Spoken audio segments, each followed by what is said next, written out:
out there in YouTube land. So Stephen, or aka Del Poi, Del Poi, like I say, whichever is easiest for yourself. Lots of people just call me Del. Anyway, video today is, I know you've probably seen loads of these explode over like the weekend, is Dragonball Xenoverse. It finally came out on Friday. I had it on digital pre-order as I'm a digital only customer, and what can I say, it's fantastic. I've played all the games before, starting on, like, you know, I think it was the PS2 when they brought out the first game, and I played every single one of them going all the way through, and this feels like it's the culmination of all of them. Just like, you know, it's basically like been born of all of them. It's got everything in it. You can create your own character. As you can see on the screen, you can level up your stats by leveling up yourself through fighting. There's quests, normal quests, side quests, like online battles. There's 1v1, 2v2, 3v3. You can actually go and buy your own gear, which is pretty cool, so you can deck yourself out in whatever you want to look like, and the actual gear itself can give you buffs towards, like, you know, your melee attacks and your Kai attacks, or ki. See, this is the thing, they always say like ki in the actual, like, you know, in the iterations, like as some of like the cartoons and that, but to me, I've always thought it's like Kai, it's like Ki, but anyway. I've been in love with like the manga since it was like released in the early 90s. I used to get them imported, me and my friend from Japan. We could never understand what what was written in them, but we just like looking at the pictures. It's like, oh, look at that. But anyway, it was really fascinating. It feels to me like if you took Street Fighter and basically, like, you know, shot it full of adrenaline, it's basically that. It's like, you know, because they've got all the special attacks they can use with, like, you know, out of the palms of their hands. It's like you fire out the beam cannons, everything like that, and you can fly about in it as well. It's like you're basically like a superhero, like you're superhuman. I think in most games, especially fighting games these days, they don't really explore that side of things. You'll probably see in, like, you know, well, obviously I put 2 videos into this one like video today. It'll show you where you can actually, like, you know, you fly up as you see there, and it's fast, it is frantic, and more importantly, it's fun. It is just pure fun.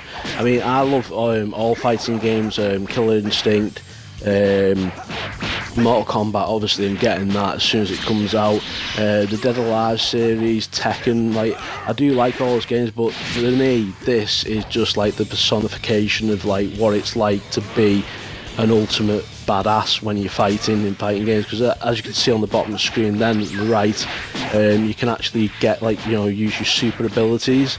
You can only use your super attacks, I think, twice in a match, which is by holding that down there in the left and right trigger. This is on the Xbox. Also, you hold down left and right trigger. I think it's probably the same on the PlayStation version. But either way, like, you know, you can charge up these attacks as well. The further I'm going to get into it, like, the further up I'm going to rank. And then I can start using, like, you know, get the transformations, which means I can supercharge my character if I want to in battle, so he does more damage. He can do more damage with, like, you know, his kicks and stuff like that, and his super, like, Kai attacks, which is going to be really interesting. Like, I know a lot of people are probably, well, I've seen a lot of people online say that, oh, it's just another Dragon Ball game, but it's not. It's so much more. It is like an MMO RPG fighter, because once I've unlocked it, I've not done it yet, but once I've done the main first quests, then I'll be able to get into the actual main social hub.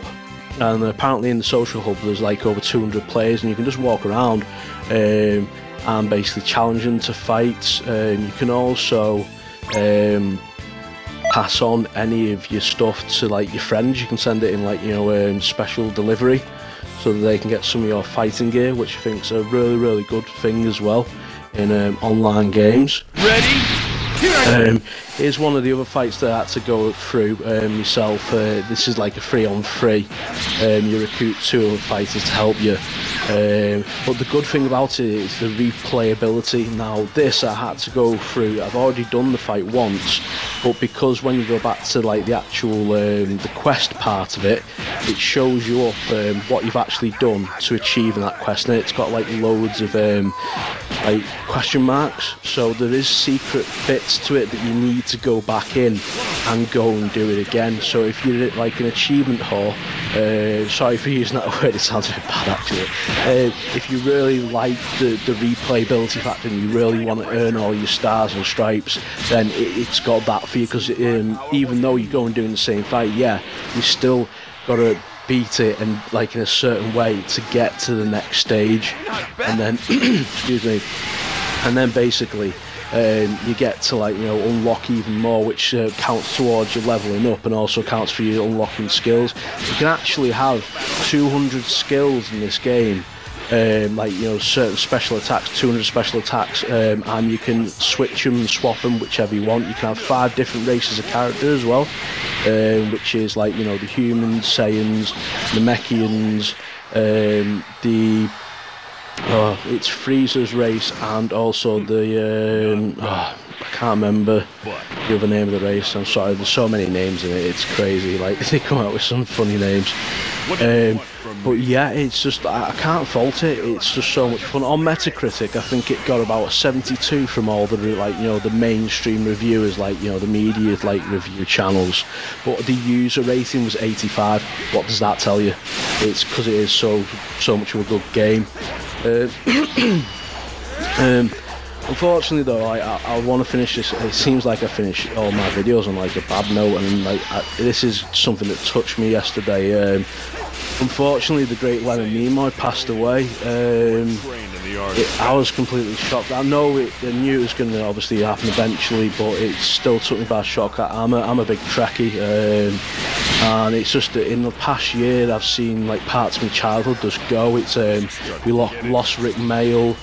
Unfortunately, due to his circumstances, the great Robin Williams, and now such an idol like Leonard Nimoy, it really makes you think. And like he says, live long and prosper. You've really got to take this time to really think what's special in life, and, you know, keep it and hold it near and dear to you. And yeah, it was just a complete and utter shock, and I've got nothing but respect for the guy. 83 years old, he had a very good innings, and he will always be you know, a science fiction icon. It was bad when we lost Scotty. I can't even imagine what the rest of the cast are thinking now, but yeah, I'd just like to finish on that. Rest in peace, Spock, and yeah. Thanks for watching. Please like, subscribe, and share if you want. I'm blown away by the amount of people watching. You really do, like, you know, make me very happy for watching. So I'll keep trying to do my best, and Godspeed. Take care, everybody. Bye bye.